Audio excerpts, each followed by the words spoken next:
بسم الله الرحمن الرحيم.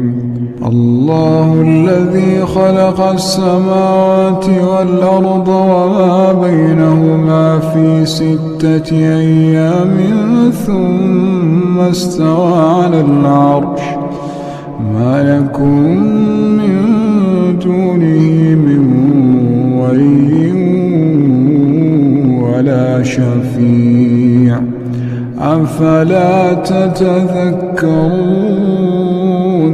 يدبر الأمر من السماء